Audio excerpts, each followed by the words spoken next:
اللهم صل وسلم وبارك على سيدنا محمد وعلى آله وأصحابه أجمعين. صباح الخير على أهل الخير، يا رب تكونوا بخير. وحشتوني من الفيديو اللي فات. الفيديو ده بقى ايه، شوية حاجات كده للبيت نزلت اشتريتها عشان خلاص بقى دقت ساعة العمل الامتحانات، وهعسكر في البيت مش هنزل خالص. مش عاوزة اقول لكم اصعب وقت بيعدي عليا فترة الامتحانات دي، خصوصا ان انا عندي اعدادية، ففي توتر كده وفي شد والاعصاب بايظة. المهم مش هطول عليكم. نزلت جبت طماطم جامدة عشان السلطة وكده ب7.5، وجبت بصل جديد نزل، بس ما لقيتش بصل احمر فجبت بصل ابيض رغم ان انا ما بحبوش، بس تبقى حاجة في البيت عشان ما اضطرش ان انا انزل. ب15. وجبت بطاطس، ده شيء اساسي، يعني البطاطس في البيت شيء اساسي. ب10. وجبت اللي هو الفلفل الاسباني ده عشان ما بيبقاش سبايسي قوي، فبحطه على الاكل بيدي طعمه يعني نسبة كده ان هو يبقى سبايسي بس مش قوي. وجبت بتنجان رومي، الكيلو ب12 عشان نعمل مسقعة بقى. والفلفل الكيلو ب18. وجبت خيار ب12، وده فلفل سبايسي بقى، ده السبايسي زيادة عن اللزوم يعني، ب18 برضو. وجبت ايه تاني، وجبت كابوتشا كرومب عشان نعمل كول سلو، عشان هي الولاد عاوزين كول سلو وانا عندي الجزر اصلا. وجبت كانتالوب ب13 الكيلو، بنقيه بتبقى ناشفة خالص، حتى من فوق لازم تبقى ناشفة، لو طرية بتبقى بايظة من جوه.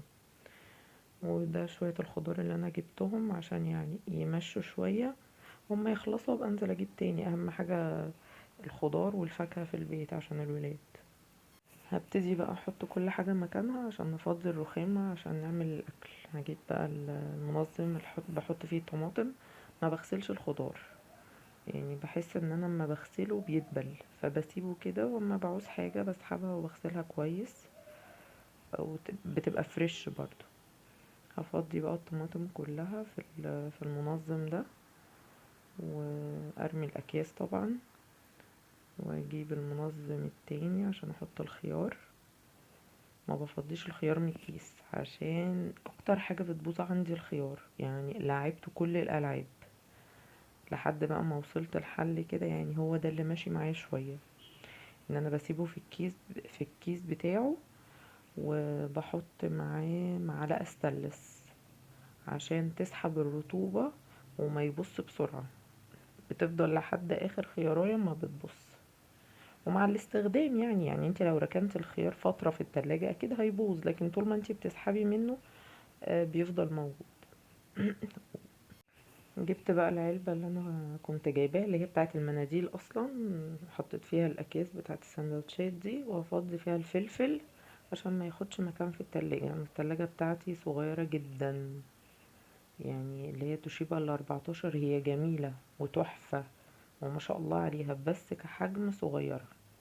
وطبعا مش هعرف اغيرها لان انا مؤسسة المطبخ عليها، يعني لازم اشيل القطعة من المطبخ، فيعني سبحان من مصبرني عليها.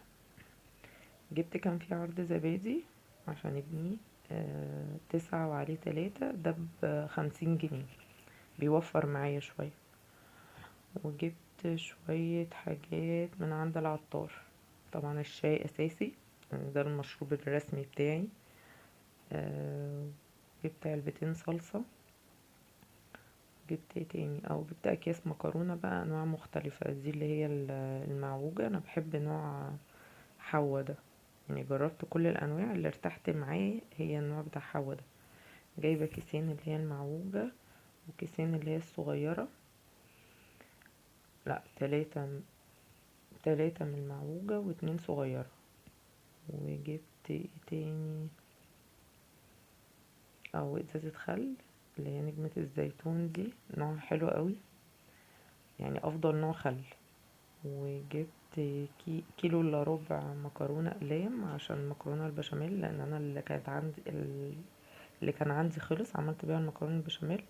وده فيجيتار كده، خلطه بجيبها من عند العطار اللي انا بعمل بيها البانيه. وجبت كيلو عدس اصفر نصين، وكيلو لوبيا، لا ده مش كيلو، ده نص كيلو. وجبت ايه تاني،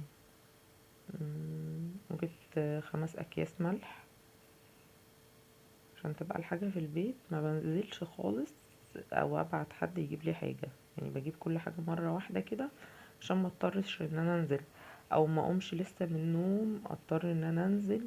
يعني اليوم اللي انا بنزل اجيب فيه الحاجة دي بيبقى يوم ضايع، خلاص نزلت وعملت مجهود وتعبت وكده فمبقدرش اعمل حاجة، فبجيب حاجتي كلها مرة واحدة.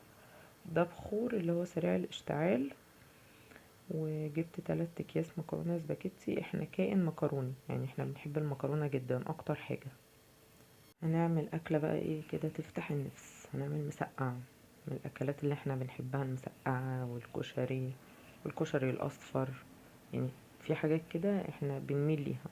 واكتر اكلة طبعا بنحبها انا وولادي المكرونة والبطاطس المحمرة، يعني ممكن اقوم في عز الليل اعمل مكرونة وبطاطس محمرة. جايبة بقى البتنجان غسلته كويس وشلت الحتة الخضراء اللي فوق، هبتدي بقى اقشره، بشيل القشر كله عشان ولادي ما بيلاقوا قشر بتنجان بيقرفوا منه. وهبتدي بقى اقطعه، مش بقطعه بالعرض، بقطعه بالطول عشان ما يشربش زيت معايا. هقطعه بقى كله كده مقاس واحد، وما بحطش عليه ملح، يعني هو انا بقطعه وبحمره على طول وما بيشربش معايا زيت. وحتى يعني لو شرب هي مسقعة، يعني المسقعة كلها زيت، كله متحمر بس ما بتشربش زيت قوي يعني. كده خلصت التقطيع كله وحطيت الطاسة على النار عشان الزيت يسخن، وابتدي بقى انزل فيه البتنجان ايه ياخد اللون الذهبي، يعني مش اكتر من كده، لان كده كده انا هنزله في الصلصة فمش هيبان اللون بتاعه. هحمر بقى الكمية كلها.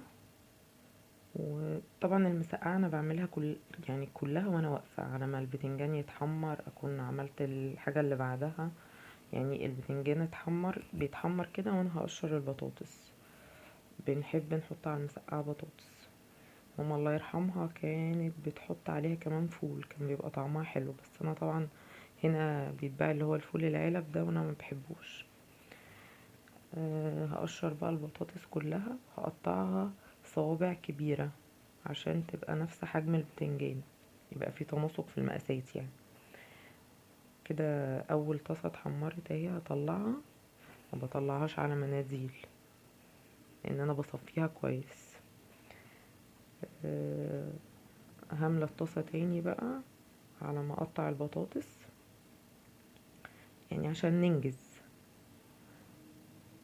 هخلص بقى الكمية كلها وبعد كده هنزل بقى البطاطس تتحمر. ولو وصلتي لحد هنا في الفيديو ما تنسيش تحطي اللايك والشير والسبسكرايب عشان يوصلك مني كل جديد، ولو مش مفعله الجرس فعليه عشان كل ما انزل فيديو يجيلك اشعار، وكومنت منك اكيد هيبسطني. هنا بقى بقطع البطاطس بالعرض عادي، سواء البطاطس قطعت بالطول بالعرض كده كده انت هتطلعيها على المناديل. انا البتنجان ما طلعتوش على المناديل عشان ما يلزقش فيه، ممكن منديل كده انا مشوفهوش يبقى في الاكل. كده قطعتها بس قطعتها تخينة عشان تبقى نفس حجم البتنجان، وقطعت حبة صغيرين يعني مش كتير، البتنجان هو اللي اكتر لانه العامل الاساسي في صينية المسقعة البتنجان، البطاطس دي حاجات جانبية كده. وجبت اللي هو الفلفل الاسباني، هو مش سبايسي قوي يعني هيدي طعم بس للاكل، وقطعته بالورب كده عشان يبقى شكله حلو. كده البتنجان كله خلص، وهنزل بقى البطاطس عشان تتحمر، وهحمر بعد كده الفلفل، ويبقى كده خلاص فقرة التحمير خلصت. نخش على اللي بعده. هي البطاطس يعني بتاخد وقت شوية على ما تتحمر، هنخلصها كلها وانزل بعد كده الفلفل ويبقى خلاص. طبعا انا كل الحاجة اللي انا جايباها من عند الخضري ومن عند العطار وكده انا حطيت كل حاجة مكانها، بس ما جبتش وانا بفضيها، يعني البصل والبطاطس حطيتهم في التربو، الطماطم والخيار حطيتهم في التلاجة والفلفل. باقي الحاجات بقى اللي من عند العطار دي هفضيها في العلب بتاعة التخزين، هبقى اصور لكم فيديو بقى. كده البطاطس اتحمرت، طلعتها هي على مناديل عشان تشرب الزيت، لان هو البتنجان فيه زيت بما فيه الكفاية يعني. وهنزل بقى الفلفل. الفلفل بقى ايه، مش بقرص عليه في التحمير قوي يعني، بسيبه كده يعني، ما بياخدش دقيقتين على النار واطلعه يعني. حتى شايفين ما تبلش معايا او حاجه، ده يعني خد بس ان هو يشم النار كده. هطلعه بقى مع البتنجان وخلاص كده. هعمل بقى التسبيكه بتاعه المسقعه. هجيب حله واحط فيها نقطه زيت، يعني حاجه كده لا تذكر، وانزل فيها معلقه توم كبيره حلوه كده. انا بعمل الصلصه بتاعه المسقعه زي ما بعملها للفته. هحمر التوم في الزيت ياخد اللون الذهبي كده، وانزل عليه بالايه، بالصلصه كده. هو اتحمر خد اللون الذهبي، انزل عليه بقى بالخل. في ناس بقى بتقعد تصوت وهي بتعمل الطشه دي، بس لا يعني الحمد لله على العقل اللي احنا فيه. هقلب بقى التوم مع الخل وانزل عليه بالصلصه. انا عندي صلصه مفرزاها في الفريزر ساحت، وحطيتها على الطشه. هسيبها بقى، لا هحط التوابل الاول، احط عليها ملح وفلفل وشطه بس، مش هحط عليها حاجه تاني. فلفل اسمر وشطه. هو كده كده هي بقت سبايسي بسبب الفلفل، فبحط شويه شطه حبه صغيرين يعني تدي طعم. وهسيبها بقى تتسبك شويه، مش تتسبك قوي يعني، مش تتسبك زي الصلصه بتاعه الطبيخ، لا يعني تقل شويه، تتبخر منها الميه شويه كده. اتسبكت. هقلبها تقليبه كده، وابتدي انزل بقى فيها البتنجان والفلفل والبطاطس. هنزل فيها الحاجة وهسيبها يعني 5 دقايق على النار، مجرد بس الايه، البتنجان والفلفل والبطاطس يشربوا من الصلصة شوية، عشان كأنها متسبكة يعني. كده خلاص. لسه ما حطيتش البطاطس، هحطها. ما تنسوش بقى تدعولي وتدعوا لولادي، وربنا يعدي الايام دي على خير والامتحانات على خير، وينجح ولادنا جميعا، ويرحمنا ويعافينا من موت الغفلة، لان الناس بقت تموت كتير قوي، الصغير قبل الكبير دلوقتي. ولو الفيديو عجبك ما تنسيش اللايك والشير والسبسكرايب.